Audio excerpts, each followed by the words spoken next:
voy a hablar de la Inmaculata, esta obra pintada entre 1610 y 1612 por Ludovico Sigoli en la cúpula de la Capilla Paulina de la Basílica Papal de Santa María Maggiore en Roma. Y lo que me interesa particularmente de esta obra, ya que me especialicé en historia de la astronomía y en los últimos años en historia de las imágenes de las ciencias, es la luna de esta obra, que como muchos autores ya mostraron, es una versión de un grabado de cuarto creciente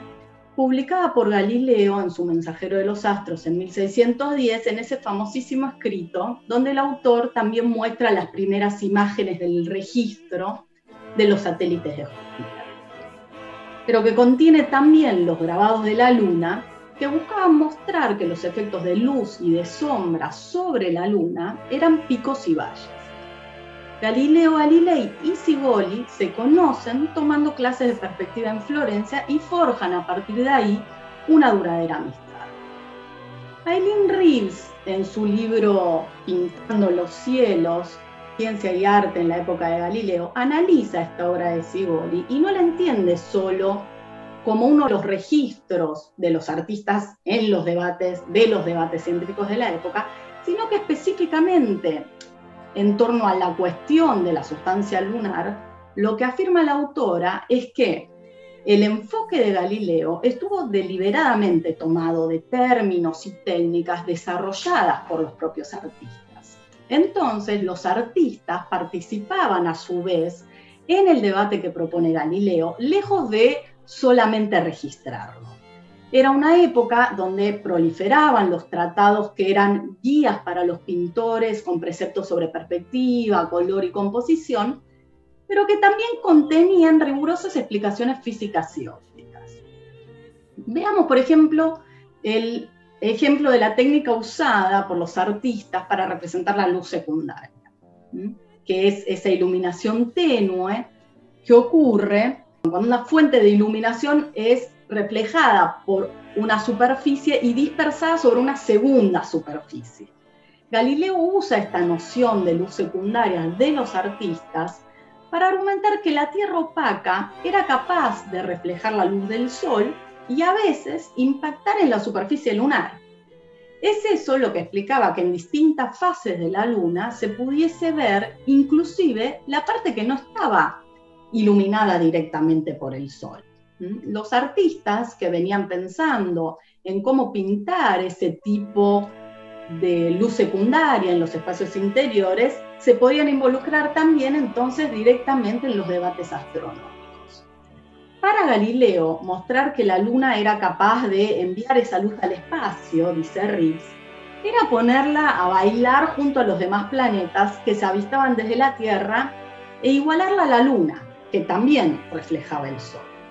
Recordemos que en el sistema geocéntrico, el anterior, la Tierra era sustancialmente diferente de los otros planetas y de la Luna. En ese cosmos había regiones diferentes que se dividían entre una región imperfecta y corruptible en la Tierra y una perfecta, armónica, no sometida al cambio, correspondiente a las esferas que se seguían a partir de la Luna. Reeves muestra cómo invariablemente quienes estaban a favor del copernicanismo entendían la luz tenue de la Luna como un efecto de luz secundaria reflejada por la Tierra, mientras que quienes atacaban al copernicanismo, los geocéntricos, estaban en contra de esa interpretación. A esta situación de ruptura de lo planteado por Galileo respecto al cosmos, debe sumarse otra ruptura, esta vez ligada a la tradición mariana. Para entender esta luna de Galileo en la obra de Sigoli, hay que tener en cuenta que es en las escrituras en las que aparece esta descripción de la Virgen, coronada con 2 estrellas, vestida de sol, a cuyos pies se encuentra la luna. Entonces, en las tradiciones iconográficas contemporáneas a Sigoli se asociaban las propiedades de la luna y de la Virgen, fundamentalmente a través de la pureza y la transparencia de ambas, luna y Virgen. Entonces, esto explica en parte la insistencia con que después del telescopio se reavivan las hipótesis sobre una luna semicristalina o transparente y suave. Tenía que ver con lo inapropiado que parecía asimilar un cuerpo manchado, opaco y cubierto de fracturas con las imágenes de la Inmaculada Concepción. Decía Galileo de esta luna que Sivoli toma prestada, eso que ustedes leen ahí.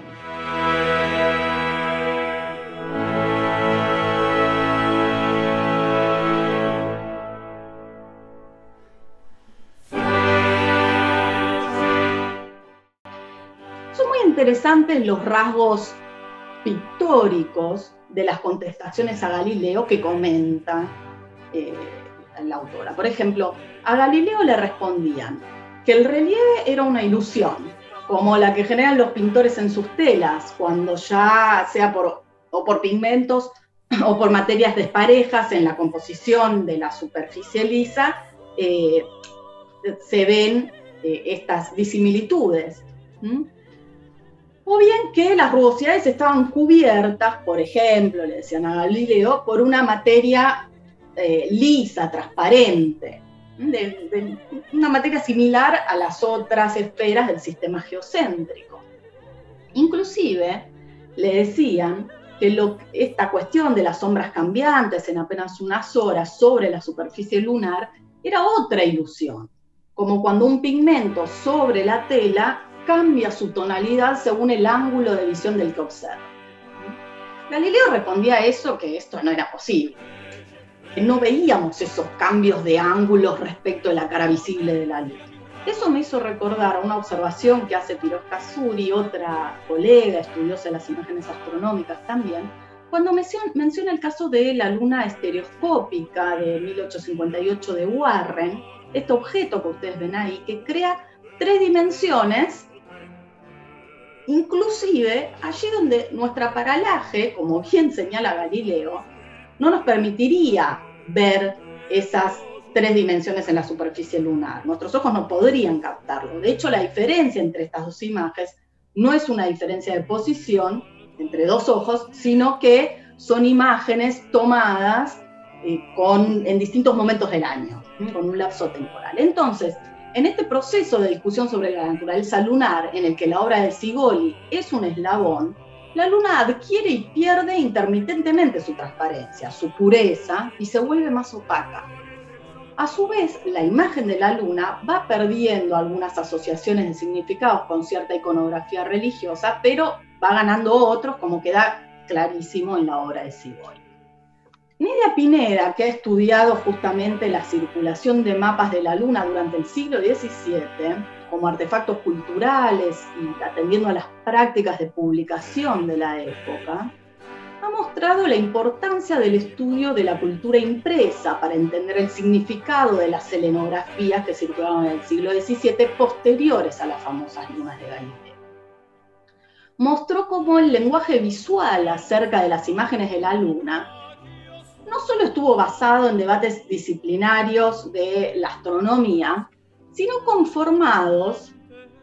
por relaciones sociales entre astrónomos, grabadores, maestros y aprendices. Mostró cómo el mensajero de los astros de Galileo forma parte de una tradición que se continúa en el siglo XVII, en la que las imágenes de la luna son publicadas en defensa de las teorías que sostienen quienes las publican, pero también aceitando la circulación de instrumentos que permitían supuestamente ayudar a generar esas imágenes. Así Nidia muestra una publicación de 1646, que es esta de Francesco Fontana, en donde hay más de 28 imágenes de la luna, que, aunque son imágenes basadas en una visión telescópica y tuvieron amplia circulación, fueron usadas tanto en libros que defendían el sistema copernicano, como en otros que lo atacaban. En ese sentido, la imagen de la luna se había vuelto una mercancía que podía ser adaptada a diferentes argumentos. Quizás, siguiendo este hilo que propone Nidia, habría que buscar también la duplicidad con que continuó circulando aún la luna maculada del tipo de la que promovió Sivoli en su defensa del copernicano. Así como la imagen de la luna del siglo XVII estuvo construida en una circulación técnica y teórica que incluía a artistas, a imprenteros, a astrónomos y a religiosos. La imagen de la luna post-telescópica también está mediada por las tecnologías de la visión que se fueron sucediendo desde entonces. Miren, tengo la inmensa suerte de estar en el equipo tutorial de Mariana Rubio en la UNAM, y ella está haciendo una tesis centrada en cómo las imágenes científicas de los paisajes lunares, posteriores al telescopio, pero previos al alunizaje, están mediadas por dichas tecnologías de la visión, ya sean dibujos que necesitan la utilización de cámaras lúcidas, del telescopio, de la fotografía. Entonces, estudiarlas nos acercan a pensar en cómo se manufacturó la imagen contemporánea del paisaje lunar, inclusive antes de la llegada de la humanidad a la Luna. Recordemos, otra vez, con estas reflexiones iniciales que hicimos aquí, que la idea de montañas en la Luna e inclusive de la luz secundaria eran ideas previas al telescopio, pero que también dieron forma a estas ideas a aquello que Galileo vio después, a través de su instrumento. De la misma manera, la imagen que teníamos de la Luna entre el telescopio y los alunizajes, esa imagen que inclusive llegó a reemplazar a la Luna cuando se utilizó la fotografía para medir directamente sobre ella algunos aspectos de su topografía, preformatearon también las imágenes de aquello que luego se encontró sobre la superficie lunar. Para cerrar, teniendo en cuenta todo lo que todavía falta por describir de la naturaleza de la Luna, voy a decir que así como parte de la tradición mariana asoció la Luna a la Virgen, a esta mujer vestida de sol, dressing in the sun en inglés, a mí me gustaría asociarla, o mejor dicho, asociar los devenires de esta Luna post-telescópica a una letra de una banda de rock de los 80 que me gusta mucho, los Pixies, que en una de sus letras habla de la mujer undressing in the sun, a esta mujer desvestida en el sol de la cultura surfer. Quiero asociar entonces esta luna a la que todavía le quedan muchos velos por desnudar, aun cuando haya sido colocada por la ciencia moderna en el lugar de la imagen de lo evidente.